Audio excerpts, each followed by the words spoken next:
નમસ્કાર વિદ્યાર્થી મિત્રો, લાસ્ટ ટાઈમ આપણે ચેપ્ટર નંબર 5 ની અંદર ભણ્યા હતા ગજ્ય ચુંબક અને સોલેનોઇડ વચ્ચેની સામ્યતા.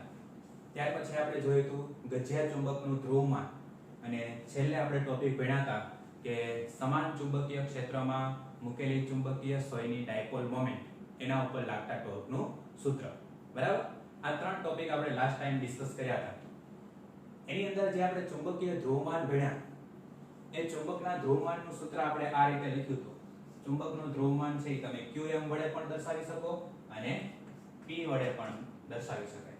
તો એના બરાબર આપણે લખ્યું હતું n i a, જ્યાં n છે એ ગૂંચળામાં રહેલા આટાની સંખ્યા એકમ લંબાઈ દીઠ, i છે એ દરેક આટામાંથી પસાર થતો વિદ્યુત પ્રવાહ અને a છે એ આડછેદનું ક્ષેત્રફળ છે. આ સૂત્રનો ઉપયોગ કરી મારે ગજ્યા ચુંબકના ધ્રુવમાનનું એકમ લખવો હોય તો લખી શકાય. n છે આટાઓની સંખ્યા જે પરિમાણ રહિત છે, i છે એ વિદ્યુત પ્રવાહ જેનો એકમ એમ્પિયર થાય અને a છે તો ક્ષેત્રફળ છે જેનો એકમ થશે મીટર સ્ક્વેર. આ જે ચુંબકનું ધ્રુવમાન છે એનો એકમ એમ્પિયર * મીટર સ્ક્વેર છે. એના ઉપરથી આપણે લાસ્ટ ટાઈમ પારિમાણિક સૂત્ર લખેલું હતું જે ખોટું હતું. બરાબર છે, એને આપણે આજે સુધારી અને સાચું લખવાનું છે. લાસ્ટ ટાઈમ ભૂલ એ થઈ હતી, આપણે t ની 1 ઘાત મૂકી હતી. ખરેખર t ની ઘાત આવે નહીં, કારણ કે અહીંયા આપણે સમયનો ઉલ્લેખ કરતા નથી. તો આના ઉપરથી આપણે ચુંબકના ધ્રુવમાનનું પારિમાણિક સૂત્ર લખવું હોય તો m0 l2 t0 a1 આવશે. કારણ કે ધ્રુવમાનની અંદર આ દળ અને સમયનો ઉલ્લેખ થતો નથી, એટલે બંનેના પરિમાણ 0 આવશે. લંબાઈ છે એનો સ્ક્વેર આવશે, કારણ તો કે મીટર સ્ક્વેર છે અને એમ્પિયર ની ઉપર 1 ઘાત આવશે. તો આટલો તમે સુધારો લાસ્ટ લેક્ચર ની અંદર આપણે જે ચુંબકનું ધ્રુવમાન લખ્યું હતું એના પારિમાણિક સૂત્રની અંદર કરી નાખ્યું. બરાબર છે? ઓકે.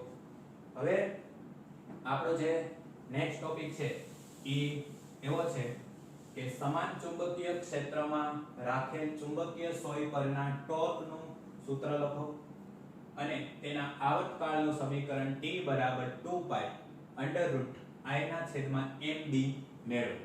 બરાબર, તો આપણે લાસ્ટ ટાઈમ આ રીતે એક સમાન ચુંબકીય ક્ષેત્ર લીધું હતું.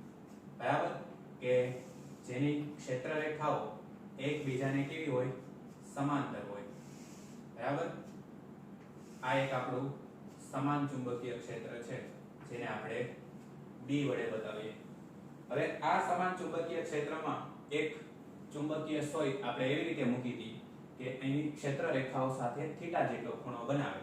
તો ધારો કે આપણે એક ચુંબકીય સોય મૂકીએ છીએ આ રીતે, જે આ ચુંબકીય ક્ષેત્ર રેખા છે એની સાથે થીટા ખૂણો બનાવે છે. બરાબર, એટલે ત્રાંસી મૂકવી પડે. આ ચુંબકીય સોયના બે ધ્રુવો છે, આ s ધ્રુવ અને આ n ધ્રુવ.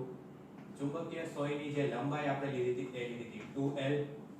બરાબર, n ધ્રુવ ઉપર જે બળ લાગે છે એ ચુંબકીય ક્ષેત્રની દિશામાં લાગે છે, જેને આપણે Fn = qm b વડે બતાવીએ છીએ.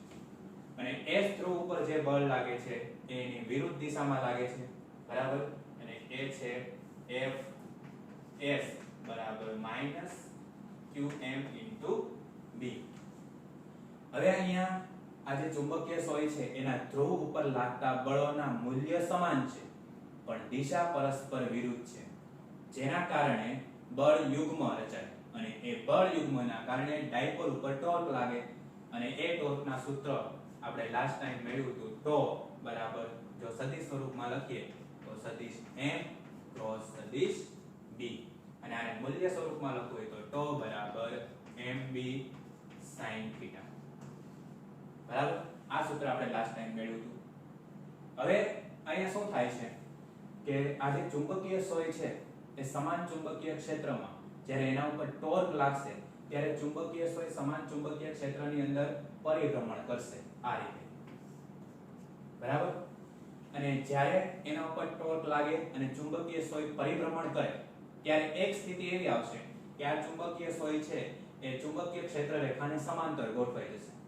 અને એ જે સમાંતર ગોઠવવાની જે સ્થિતિ છે એને આપણે ડાયપોલની સંતુલન સ્થિતિ કહેશું.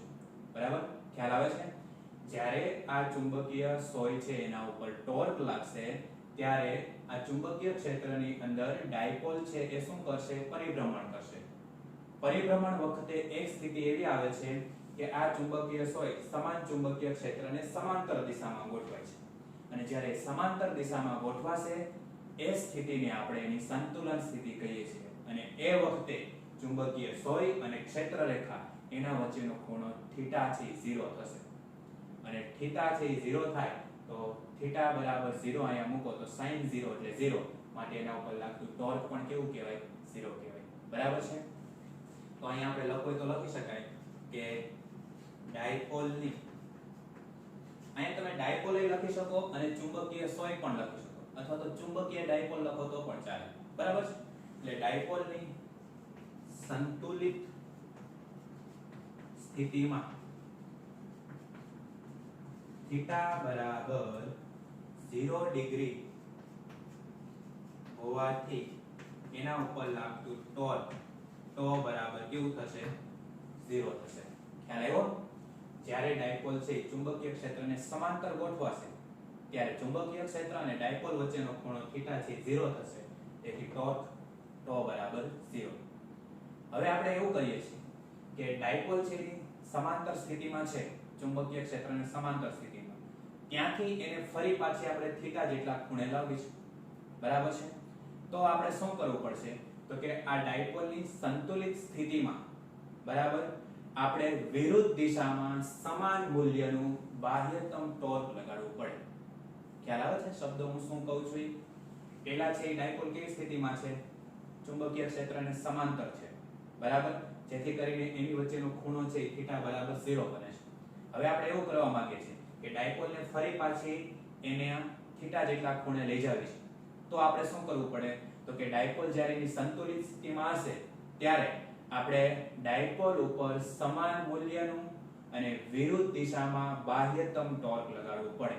તો જ ડાયપોલ છે એ એની પાછી મૂળ પોઝિશનની અંદર આવશે થીટા જેટલા ખૂણે. બરાબર? તો અહીં આપણે લખીએ કે સંતુલિત સ્થિતિમાં બાહ્યતમ ટોર્ક જ્યારે ડાયપોલ એની સંતુલિત સ્થિતિમાં હોય ત્યારે આપણે બાહ્યતમ ટોર્ક લગાડીએ સમાન મૂલ્યનું અને વિરુદ્ધ દિશામાં તો ડાયપોલ છે એ પાછી એની મૂળ સ્થિતિમાં આવી જશે.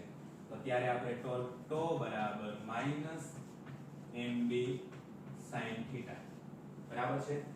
તો આ ટો બરાબર mb sin થીટા. બરાબર? એ જ્યારે થીટા ખૂણે હતી ત્યારે પછી સંતુલિત સ્થિતિમાં ટો બરાબર 0. સંતુલિત સ્થિતિમાંથી ફરી પાછી એને થીટા ખૂણે લઈ જવી હોય ત્યારે આપણે સમાન મૂલ્યનું અને પરસ્પર વિરુદ્ધ દિશામાં બરાબર એની ઉપર આપણે ટોર્ક બાહ્યતમ લગાડવું પડે એટલે ટો બરાબર -mb sin થીટા. હવે અહીંયા આપણે આ sin થીટા છે એમાં ખૂણાના નાના મૂલ્ય માટે sin theta is nearly about આપણે થીટા લખી શકીએ. તો અહીંયા લખીએ ખૂણાના નાના મૂલ્ય માટે sin theta is nearly about theta થાય. તો આ કિંમત આપણે આ સમીકરણની અંદર મૂકી દઈએ તો આપણને શું મળશે? તો બરાબર -mb થીટા. કારણ કે sin થીટા ની જગ્યાએ આપણે શું લખીએ છીએ? થીટા. ખૂણો છે નાનો હોય તો sin થીટા એ લગભગ થીટા જેટલો થાય એટલે ટો બરાબર -mb થીટા. બીજી એક વસ્તુ અહીંયા ધ્યાનમાં રાખવાની કે ટોર્ક ટો ચલે છે -થીટા. આ એવું કહેવા માંગે છે કે ડાયપોલ ઉપર લાગતું ટોર્ક એના કોણીય સ્થાનાંતરના સમપ્રમાણમાં અને પરસ્પર વિરુદ્ધ દિશામાં હોય છે. બરાબર છે? ડાયપોલ ઉપર લાગતું ટોર્ક એ કોણીય સ્થાનાંતરના સમપ્રમાણમાં અને વિરુદ્ધ દિશામાં હોય છે. આ થીટા છે શું છે? કોણીય સ્થાનાંતર. તમે 11th ની અંદર ભણી ગયા કે જ્યારે કોઈ પદાર્થ સરળ આવર્ત ગતિ કરતો હોય ત્યારે એ પદાર્થ ઉપર લાગતું બળ એના રેખીય સ્થાનાંતરના સમપ્રમાણમાં અને સ્થાનાંતરની વિરુદ્ધ દિશામાં હોય. બરાબર? તો સેમ અહીંયા જ્યારે ચુંબકીય ક્ષેત્રની અંદર ડાયપોલ ઉપર જે ટોર્ક લાગે છે એ ટોર્ક એના કોણીય સ્થાનાંતરના સમપ્રમાણમાં અને એની વિરુદ્ધ દિશામાં હોય છે. એટલે ટો બરાબર ટો ચલે છે માઈનસ થીટા લખી શકાય. જ્યાં ટો છે એ ડાયપોલ ઉપર લાગતું ટોર્ક છે અને થીટા છે એ ડાયપોલનું કોણીય સ્થાનાંતર છે. બરાબર. હવે આપણે ન્યૂટનના ગતિના બીજા નિયમ અનુસાર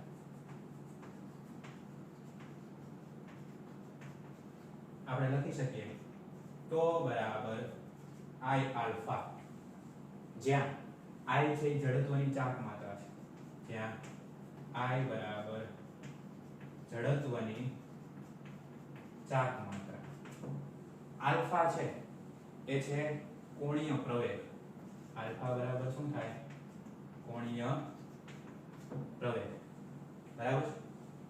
આ ટો બરાબર I આલ્ફા ની કિંમત આની અંદર મૂકી દઈએ તો આપણને શું મળશે? I આલ્ફા બરાબર minus mb theta. Clear? Alpha છે કોણીય પ્રવેગ છે. કઈ રીતે મળે? તો કે કોણીય સ્થાનાંતરનું આપણે સમયની સાપેક્ષે બે વખત વિકલન કરીએ તો આપણને આલ્ફા છે મળી જાય. સપોઝ આલ્ફા બરાબર આપણે આવું લખી શકીએ d² θ dt², જ્યાં થીટા છે કોણીય સ્થાનાંતર છે. કોણીય સ્થાનાંતરનું તમે એક વખત વિકલન કરશો એટલે તમને કોણીય વેગ મળશે અને કોણીય વેગનું સમયની સાપેક્ષે તમે બીજી વખત વિકલન કરો એટલે તમને મળશે કોણીય પ્રવેગ. તમે 11th ની અંદર ચેપ્ટર નંબર 3 માં ભણી ગયા કે તમને કોઈ એક સ્થાન આપેલું હોય x, બરાબર. આ સ્થાનનું તમે સમયની સાપેક્ષે પહેલી વખત વિકલન કરો તો તમને મળશે વેગ dx/dt. આ વેગ છે એનું તમે સમયની સાપેક્ષે વિકલન કરો dv/dt તો તમને મળે પ્રવેગ. અથવા તો તમે એમ પણ લખી શકો આ સ્થાન આપેલું છે એનું સમયની સાપેક્ષે બે વખત વિકલન કરો d2x/dt², બરાબર. તો તમને મળી જાય ડાયરેક્ટ પ્રવેગ. તો એવું જ અહીંયા આપણે લખેલું છે કે આપણી પાસે થીટા છે કોણીય સ્થાનાંતર છે, એનું આપણે બે વખત સમયની સાપેક્ષે વિકલન કરશું એટલે આપણને મળશે પ્રવેગ. ક્લિયર? તો આ જે પ્રવેગની કિંમત છે એ આપણે આ સમીકરણની અંદર મૂકી દઈએ એટલે આપણને મળશે I d²θ એના છેદમાં dt² minus mb into theta. આ I છે ને આ બાજુ લઈ આવો તો d²θ છેદમાં dt² બરાબર માઈનસ mb ના છેદમાં I ઇન્ટુ થીટા. આ જે તમને સમીકરણ મળ્યું d²θ ના છેદમાં dt² બરાબર માઈનસ mb ના છેદમાં I ઇન્ટુ થીટા એ સરળ આવર્ત ગતિ કરતા પદાર્થના વિકલ સમીકરણ જેવું છે. તમે 11th ની અંદર આવું સમીકરણ ભણી ગયા. d²y છેદમાં dt² એના બરાબર માઈનસ ω² ઇન્ટુ y. આ જે વિકલ્પ સમીકરણ છે સરળ આવર્ત ગતિનું વિકલ્પ સમીકરણ, ત્યાં y એટલે રેખીય સ્થાનાંતર છે. અહીંયા આપણી પાસે થીટા એટલે કોણીય સ્થાનાંતર છે. બરાબર. ઓમેગા છે એ સરળ આવર્ત ગતિના વિકલ સમીકરણની અંદર કોણીય આવૃત્તિ છે. તો આપણું જે સમીકરણ છે એમાં કોણીય આવૃત્તિનું કામ કોણ કરશે? માઈનસ mb ના છેદમાં I. બરાબર છે. અહીં તમારે લખી નાખવું હોય તો લખી નાખવાનું કૌંસની અંદર સરળ આવર્ત ગતિનું વિકલ સમીકરણ. બરાબર. હવે આ અને આ બંને સમીકરણ આપણે સરખાવીએ એટલે અહીંયા આપણને ઓમેગા ની જગ્યાએ શું મળી જાય? mb ના છેદમાં I. તો ઓમેગા બરાબર mb ના છેદમાં I. ખ્યાલ આવે છે? આ જે સમીકરણ છે એમાં ઓમેગા કોણીય આવૃત્તિ છે. આપણા સમીકરણમાં ઓમેગા નું કામ કોણ કરશે? mb ના છેદમાં I. તો આ બંને તમે સરખાવો તો માઈનસ માઈનસ તો કેન્સલ થઈ જાય. તો ω² ની જગ્યાએ આપણને શું મળે? mb ના છેદમાં I. આપણે અહીંયા લખીશું ω² એના બરાબર mb ના છેદમાં I. બરાબર છે. આ સ્ક્વેર તમારે કાઢી નાખવો હોય તો આપણે લખીએ ઓમેગા બરાબર √mb ના છેદમાં I. આ તમને મળી ગઈ કોણીય આવૃત્તિનું સૂત્ર. બરાબર. હવે ઓમેગા બરાબર આપણે શું લખીએ છીએ? 2πf. ઓમેગા બરાબર 2πf થાય. તો એ કિંમત મૂકી દો તમે તો 2πf બરાબર √mb ના છેદમાં I. તો f તમારે શોધવું હોય તો f બરાબર 1/2 પાઈ અંડર રૂટ mb ના છેદમાં i. આ તમને મળી ગઈ રેખીય આવૃત્તિ. આ જે ઓમેગા છે કોણીય આવૃત્તિ છે અને f છે એ શું છે રેખીય આવૃત્તિ. એટલે આપણે કેવું હોય તો કહી શકીએ કે જ્યારે આ જે ડાયપોલ છે ચુંબકીય ડાયપોલ એ સમાન ચુંબકીય ક્ષેત્રની અંદર એના મધ્યમાન સ્થાનની આસપાસ છે એ ચરણ આવર્ત ચાક ગતિ કરતી હશે ત્યારે એની આવૃત્તિ f બરાબર 1/2 પાઈ અંડર રૂટ mb ના છેદમાં i હશે અને એની કોણીય આવૃત્તિ ઓમેગા બરાબર શું હશે અંડર રૂટ mb ના છેદમાં i. ખ્યાલ આવ્યો? અહીંયા જે ડાયપોલ છે કે આવર્ત ગતિ કરે છે સરળ આવર્ત ચાક ગતિ. બરાબર? પોતાના મધ્યમાન સ્થાનની આસપાસ જ્યારે ડાયપોલ છે એ આ રીતે સરળ આવર્ત ચાક ગતિ કરતી હશે બરાબર ત્યારે એની જે કોણીય આવૃત્તિ છે એ કેટલી હશે ઓમેગા બરાબર રૂટ mb ના છેદમાં i અને એની રેખીય આવૃત્તિ કેટલી હશે f બરાબર 1/2 પાઈ અંડર રૂટ mb ના છેદમાં i. હવે આ આવૃત્તિ છે એનો વ્યસ્ત કરી નાખો તો તમને શું મળે આવર્તકાળ.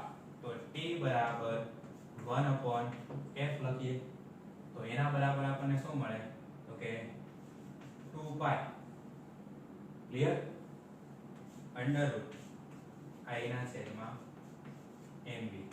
તો આ તમને મળી ગયું આવર્તકાળનું સૂત્ર. બરાબર છે? આ જે સમીકરણ છે એને બંને બાજુ તમે વર્ગ કરી નાખો તો t² બરાબર આ થશે 4 પાઈ સ્ક્વેર ઇન્ટુ i ના છેદમાં m ઇન્ટુ b. બરાબર? b ને આ બાજુ લઈ જાઓ તો b બરાબર 4 પાઈ સ્ક્વેર ઇન્ટુ i એના છેદમાં m t². તો આ તમને મળી ગયું ચુંબકીય ક્ષેત્રનું સમીકરણ. જ્યારે ડાયપોલ એના મધ્યમાં સ્થાનની આસપાસ છે એ સરળ આવર્ત ચાક ગતિ કરતી હશે ત્યારે કોઈ પણ સ્થાને ચુંબકીય ક્ષેત્રનું મૂલ્ય તમારે શોધવું હોય તો આ સૂત્ર વાપરી શકાય. b બરાબર 4 પાઈ સ્ક્વેર ઇન્ટુ i છેદમાં m t². જ્યાં t છે એ આપણને ખબર હોય આવર્તકાળ, m છે એ આપણને ખબર હોય એમાંથી પસાર થતો વિદ્યુત પ્રવાહ i આપણને ખબર હોય સોરી જડત્વની ચાક માત્રા છે અહીંયા i એટલે તો આ દરેક વસ્તુ આપણને ખબર હોય તો b છે એ આપણને મળી જાય. બરાબર છે? આ જે ડાયપોલ છે એનો આપણે કોઈ સમાન ચુંબકીય ક્ષેત્રમાં દોલન કરાવીએ તો એ દોલન આપણે માપવું હોય તો એનું નામ છે દોલન મેગ્નેટોમીટર નામના સાધનથી આપણે કેટલા દોલનો કરે છે એ માપી શકીએ. એના ઉપરથી આપણને એનો આવર્તકાળ મળી જાય. બરાબર છે? જડત્વની ચાક માત્રા આપણને ખબર હોય એમ ખબર હોય તો આપણે એનું ચુંબકીય ક્ષેત્ર પણ કોઈ પણ સ્થિતિની અંદર શોધી શકીએ છીએ. ક્લિયર? તો આ એક આપણો ક્વેશ્ચન હતો કે સમાન ચુંબકીય ક્ષેત્રમાં રાખેલ ચુંબકીય સોય પરના ટોર્કનું સૂત્ર લખો અને તેના આવર્તકાળનું સમીકરણ t બરાબર 2 પાઈ રૂટ ઓફ i ના છેદમાં mb મેળવો. જે આપણો આ ક્વેશ્ચન અહીંયા પૂરો થાય છે. બરાબર? તો વ્યવસ્થિત તમારી બુકની અંદર નોટ ડાઉન કરી નાખો. ત્યાર પછી આપણે આ ડાયપોલ ઉપરની જે સ્થિતિ ઊર્જા છે એ સ્થિતિ ઊર્જાનું સૂત્ર આપણે મેળવીએ. હવે મિત્રો આપણો જે ટોપિક છે એ છે ચુંબકીય ડાયપોલની ચુંબકીય સ્થિતિ ઊર્જા. બરાબર છે? તો આપણે હમણાં જ ભણ્યા કે જ્યારે ડાયપોલ એની સંતુલિત સ્થિતિમાં હોય ત્યારે એની વચ્ચેનો જે ખૂણો છે ચુંબકીય સોય અને ચુંબકીય ક્ષેત્ર વચ્ચેનો ખૂણો એ થીટા બરાબર 0 થાય. બરાબર? ત્યારે એના ઉપર લાગતું ટોર્ક પણ કેવું હશે 0 હશે.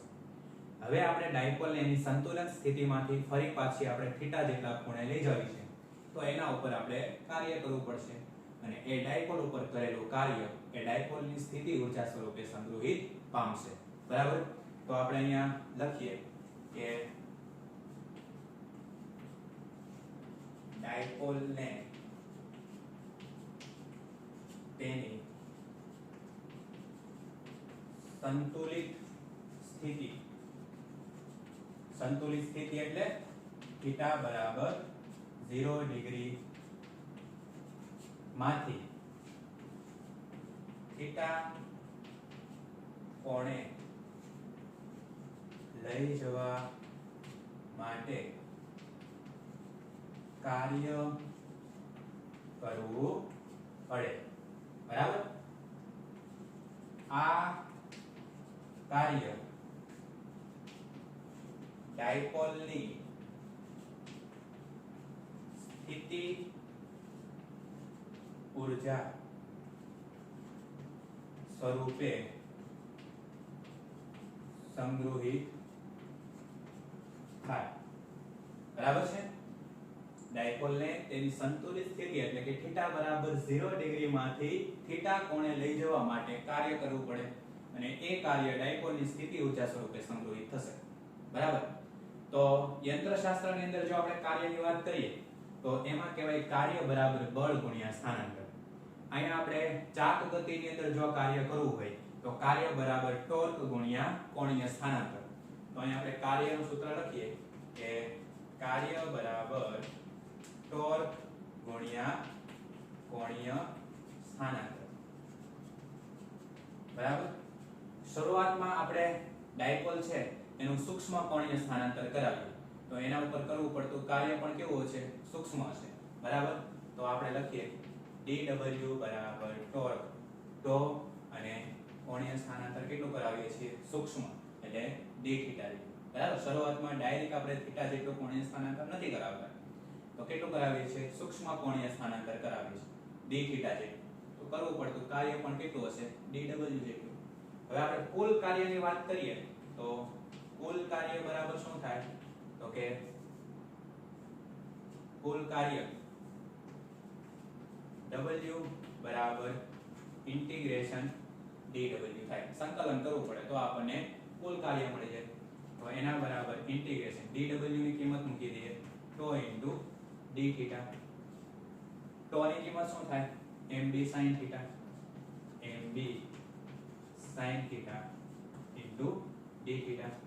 હવે સંકલન કોના પ્રત્યે છે? તો કે થીટા પ્રત્યે. તો mb છે ને બહાર લઈ લ્યો તો mb integration sin theta d theta. બરાબર. તો w બરાબર mb sin થીટા નું સંકલન થાય માઈનસ cos થીટા. બરાબર. તો આપણને મળશે આ કાર્ય છે એ હવે શેમાં સંગ્રહિત થશે? સ્થિતિ ઊર્જામાં. તો અહીંયા હું લખી નાખું છું u. બરાબર. સ્થિતિ ઊર્જા u બરાબર માઈનસ mb cos થીટા. ખ્યાલ આવ્યો? આ તમને મળી ગયું સ્થિતિ ઊર્જાનું મૂલ્ય. સદિશ સ્વરૂપે આપણે સ્થિતિ ઊર્જા બતાવી હોય તો u બરાબર માઈનસ m ડોટ સદિશ b. આ ડાયપોલમાં સંગ્રહિત સ્થિતિ ઊર્જાનું સૂત્ર છે u બરાબર માઈનસ m ડોટ b. તમે વિદ્યુત ડાયપોલની અંદર સંગ્રહિત સ્થિતિ ઊર્જાનું સૂત્ર મેળવ્યું u બરાબર માઈનસ p ડોટ e. બરાબર છે. અહીંયા તમને જે કાર્ય મળે છે એ કાર્ય શેમાં રૂપાંતરણ પામે? સ્થિતિ ઊર્જામાં. એટલે કાર્ય w બરાબર આપણે u મૂકી દીધું તો u બરાબર માઈનસ mb cos થીટા અને u બરાબર માઈનસ સદિશ m ડોટ સદિશ b. આ સદિશ સ્વરૂપ આ એનું મૂલ્ય સ્વરૂપ થઈ ગયું. બરાબર. હવે આ ડાયપોલની જે સ્થિતિ ઊર્જા છે એની અંદર એના ખાસ કિસ્સા છે એ અગત્યના છે. બરાબર. તો આપણે પહેલા જોઈએ એના ખાસ કિસ્સા. સૌથી પહેલા આપણે થીટા બરાબર 0 પોઝિશન વિચારીએ. થીટા બરાબર 0 ડિગ્રી. બરાબર. તો થીટા બરાબર 0 ડિગ્રી હશે ત્યારે એની ઊર્જા કેટલી થશે? તો કે u બરાબર માઈનસ mb cos 0. આ થીટા છે ત્યાં આપણે શું મૂકી દેવાનું? cos 0. cos 0 એટલે 1. તો u બરાબર માઈનસ mb. આ માઈનસ mb આવ્યું મતલબ કે ડાયપોલની જે સ્થિતિ ઊર્જા છે કેવી છે? લઘુત્તમ સ્થિતિ ઊર્જા. આ કેવી કહેવાય? લઘુત્તમ સ્થિતિ ઊર્જા. અને જ્યારે એની પાસે લઘુત્તમ સ્થિતિ ઊર્જા હશે ત્યારે ડાયપોલ છે એની સંતુલિત સ્થિતિમાં હશે. કેવી સ્થિતિમાં હશે? સંતુલિત સ્થિતિમાં. કારણ કે થીટા બરાબર 0 છે ત્યારે એની પાસે એની જે ઊર્જા છે સ્થિતિ ઊર્જા એ કેવી છે? લઘુત્તમ સ્થિતિ ઊર્જા. અને લઘુત્તમ સ્થિતિ ઊર્જા હોય ત્યારે ડાયપોલ એની સંતુલિત સ્થિતિમાં છે એમ કહેવાય. ક્લિયર પહેલો કિસ્સો. બીજા કિસ્સામાં આપણે થીટા બરાબર 90 ડિગ્રી લઈએ. તો થીટા બરાબર 90 ડિગ્રી લઈ લો તો u બરાબર -mb cos 90 અને cos 90 એટલે 0 થાય તો u બરાબર શું થાય 0. જ્યારે ડાયપોલ છે એ ચુંબકીય ક્ષેત્રને લંબ હશે બરાબર ત્યારે એની સ્થિતિ ઊર્જા કેવી હશે 0 હશે બરાબર. અને ત્રીજો કિસ્સો લઈ લઈએ થીટા બરાબર 180 ડિગ્રી અથવા તો આપણે પાઈ રેડિયન પણ કહી શકીએ. જ્યારે થીટા છે એ 180 ડિગ્રી હશે ત્યારે u બરાબર -mb cos 180 ડિગ્રી અને cos 180 બરાબર થાય -1. જો તમને ઓલું એકમ વર્તુળ યાદ હોય તો એના ઉપરથી આપણે લખી શકીએ કે cos 180 બરાબર -1. તો એ -1 ને આ માઈનસ એટલે શું થઈ જશે પ્લસ થઈ જશે. તો u બરાબર mb અહીં લખી દઉં છું કે cos 180 ડિગ્રી બરાબર -1. તો અહીંયા આગળ તમને સ્થિતિ ઊર્જા કેવી મળી મહત્તમ સ્થિતિ ઊર્જા મળે છે. મહત્તમ સ્થિતિ ઊર્જા આનો મતલબ શું થાય કે જ્યારે થીટા બરાબર 180 ડિગ્રી હોય ને ત્યારે ચુંબકીય ક્ષેત્રની દિશા આ હશે અને ડાયપોલની દિશા આ હશે એટલે બંને છે એ એકબીજાની વિરુદ્ધ દિશામાં હશે ત્યારે તેની વચ્ચેનો ખૂણો છે એ થીટા બરાબર કેટલો થશે 180 ડિગ્રી થશે અને થીટા બરાબર 180 ડિગ્રી થાય એટલે આપણને u બરાબર mb મળે અને u બરાબર mb એટલે એની જે સ્થિતિ ઊર્જા છે મહત્તમ સ્થિતિ ઊર્જા હોય અને મહત્તમ સ્થિતિ ઊર્જા હશે ત્યારે ડાયપોલ અસંતુલિત સ્થિતિમાં હશે. કેવી સ્થિતિમાં હશે અસંતુલિત સ્થિતિ બરાબર. u બરાબર થીટા બરાબર 0 હોય ત્યારે એ સંતુલિત સ્થિતિમાં હશે અને થીટા બરાબર 180 ડિગ્રી હશે ત્યારે એ અસંતુલિત સ્થિતિમાં હશે. ક્લિયર થઈ ગયું બરાબર. કારણ કે અહીંયા ડાયપોલ છે એ ચુંબકીય ક્ષેત્રને સમાંતર દિશામાં છે અને અહીંયા ડાયપોલ છે એ ચુંબકીય ક્ષેત્રને પ્રતિ સમાંતર દિશામાં છે અને અહીંયા ડાયપોલ છે એ થીટા બરાબર 90 ડિગ્રી છે એટલે ચુંબકીય ક્ષેત્રને લંબ બરાબર છે. તો અહીંયા તમારે લખવું હોય તો લખી શકાય કે અહીંયા ચુંબકીય ક્ષેત્રને સમાંતર દિશા અને અહીંયા લખવું હોય તો લખી શકાય ચુંબકીય ક્ષેત્રને લંબ અને અહીંયા શું આવશે પ્રતિ સમાંતર. ક્લિયર. તો આ થઈ ગયું ચુંબકીય ડાયપોલની ચુંબકીય સ્થિતિ ઊર્જાનું સૂત્ર બરાબર અને એના આ ત્રણ ખાસ કિસ્સા આપણા માટે MCQ ની અંદર ખાસ આ ત્રણ ખાસ કિસ્સા છે એ ધ્યાનમાં રાખવાના કે જ્યારે થીટા બરાબર 0 આપેલો હોય ત્યારે ડાયપોલ છે એની સંતુલિત સ્થિતિમાં હશે બરાબર છે અને એની સ્થિતિ ઊર્જા છે લઘુત્તમ હશે. થીટા બરાબર 90 આપેલું હોય ત્યારે ડાયપોલની સ્થિતિ ઊર્જા 0 હશે અને થીટા બરાબર 180 ડિગ્રી આપેલું હોય ત્યારે ડાયપોલની સ્થિતિ ઊર્જા મહત્તમ હશે અને મહત્તમ સ્થિતિ ઊર્જામાં ડાયપોલ એની અસંતુલિત સ્થિતિમાં હોય બરાબર છે. તો આ એક અગત્યનો ક્વેશ્ચન આપણી માટે બની જાય. બીજી એક વાત આપણે MCQ ની અંદર એ કરવાની છે કે ધારો કે તમને એમ કીધું હોય કે શરૂઆતમાં ડાયપોલ છે એ કોઈ એક ખૂણે રહેલી છે સપોઝ કે θ1 ખૂણે છે ત્યાંથી એને θ2 જેટલા ખૂણે લઈ જવી હોય તો કરવું પડતું કાર્ય કેટલું હોય આવું તમને MCQ ની અંદર પૂછાય. સપોઝ કે શરૂઆતમાં સમાન ચુંબકીય ક્ષેત્રમાં ડાયપોલ છે એ θ1 ખૂણે અને એનું મૂલ્ય તમને આપેલું હોય 30 આપેલું હોય 45 આપેલું હોય 60 આપેલું હોય બરાબર છે. તો જ્યારે એ 45 ડિગ્રીના ખૂણે રહેલી હોય ડાયપોલ ત્યાંથી એને આપણે 60 ડિગ્રીના ખૂણે એટલે θ1 થી θ2 ખૂણે લઈ જવી હોય તો કરવું પડતું કાર્ય કેટલું થાય એનું આપણે સૂત્ર મેળવીએ. જુઓ ડાયપોલને θ1 થી θ2 કોણે લઈ જવા માટે કરવું પડતું કાર્ય. અહીં આપણે જનરલી શું કરીએ છીએ ખબર ખાલી θ1 અને θ2 ધારી લઈએ છીએ બરાબર. ક્વેશ્ચન ની અંદર તમને θ1 અને θ2 નું મૂલ્ય આપેલું છે તમને એમ કહી દે કે ડાયપોલ છે શરૂઆતમાં θ બરાબર 30 ડિગ્રીના ખૂણે છે ત્યાંથી એને આપણે θ બરાબર 60 ડિગ્રીના ખૂણે લઈ જવી છે બરાબર.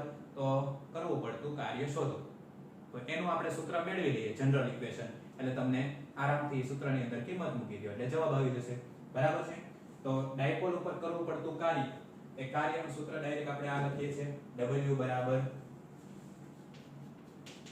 ઇન્ટિગ્રેશન ટો બરાબર ઇન્ટુ d થીટા. હવે અહીંયા ખાસ એ આપણે સમજવાનું છે કે કાર્ય છે એ આપણે કોના માટે કરીએ છીએ, તો કે ચુંબકીય ડાયપોલને એક ખૂણેથી બીજા ખૂણે લઈ જવા માટે કરવું પડતું કાર્ય શોધીશું. બરાબર. તો કઈ રીતે શોધાય જુઓ. W બરાબર અહીંયા આપણે τ ની કિંમત મૂકીએ તો એ થશે mb sin θ into d θ. સંકલન છે એ θ પ્રત્યે છે એટલે W બરાબર mb બહાર નીકળી જશે ઇન્ટિગ્રેશન sin θ d θ. હવે અહીંયા તમારે લિમિટ મૂકવી પડશે. લોઅર લિમિટ છે એ કેટલી આવશે? θ1, કારણ કે θ1 ખૂણેથી અને આપણે θ2 એ લઈ જવી છે. તો આપણે સંકલન ક્યાંથી ક્યાં સુધી કરવું પડશે? θ1 થી θ2 સુધી કરવું પડે. ખ્યાલ આવે છે? બરાબર. તો આપણા માટે ઇક્વેશન આવું બનશે, W બરાબર mb sin θ નું સંકલન થાય -cos θ લોઅર લિમિટ θ1 ને અપર લિમિટ થશે θ2. બરાબર છે. તો હવે આપણે કિંમત મૂકી દઈએ તો W બરાબર આ માઈનસ એમનો રહેવાની, ચલો mb આ થશે -cos θ2 અને માઈનસ આપણે લોઅર લિમિટ મૂકવાની છે. એ માઈનસ લોઅર લિમિટ મૂકો, ઈ માઈનસ ને આ માઈનસ એટલે આ થશે આપણે પ્લસ cos θ1 માઈનસ આની અંદરથી કોમન કાઢી દઈએ તો W બરાબર -mb cos θ minus cos θ1. બરાબર. તો આ જે સમીકરણ છે એ તમને મળી ગયું કે ડાયપોલને જ્યારે θ1 ખૂણેથી θ2 ખૂણે લઈ જવી હોય ત્યારે આપણે કરવું પડતું કાર્ય W બરાબર -mb કૌંસમાં cos θ minus cos θ1. તમે આ સમીકરણ પણ લખી શકો. અહીં આપણે માઈનસ કોમન કાઢ્યા છે એટલે આ પણ લખી શકાય. બરાબર. આવું સેમ ઇક્વેશન તમે બીજા ચેપ્ટરની અંદર ભણી ગયા કે વિદ્યુત ડાયપોલ છે એને આપણે એક ખૂણેથી બીજા ખૂણે લઈ જવી હોય તો એના માટે કરવું પડતું કાર્ય W બરાબર -PE કૌંસમાં cos θ2 minus cos θ1. બરાબર. જ્યાં P છે એ શું હતી? ચુંબકીય આપણે વિદ્યુત ડાયપોલ મોમેન્ટ અને E હતું વિદ્યુત ક્ષેત્ર. અહીંયા M છે ચુંબકીય ડાયપોલ મોમેન્ટ અને B છે ચુંબકીય ક્ષેત્ર. બરાબર છે. તો તમને ક્વેશ્ચન પૂછાય તો આ પણ સૂત્ર તમારે ધ્યાનમાં રાખવું. બરાબર છે. તો આજના આ બે ક્વેશ્ચન આપણે અહીંયા પૂરા કરીએ છીએ. બરાબર. વ્યવસ્થિત બંને ક્વેશ્ચન તમારી બુકની અંદર લખી નાખજો. પહેલો ક્વેશ્ચન આપણે ચુંબકીય ડાયપોલ મોમેન્ટ એના માટે આપણે આવર્તકાળનું સૂત્ર મેળવ્યું અને બીજો ક્વેશ્ચન ડાયપોલની સ્થિતિ ઊર્જાનું સૂત્ર અને ડાયપોલના એક ખૂણેથી બીજા ખૂણે લઈ જવા માટે કરવું પડતું કાર્ય. બરાબર. આ બંને ક્વેશ્ચન વ્યવસ્થિત તમારી બુકની અંદર લખી અને તૈયાર કરી નાખો. નેક્સ્ટ ટાઈમ આપણે નવા ટોપિકની વાત કરીશું. ત્યાં સુધી જય હિન્દ, જય ભારત.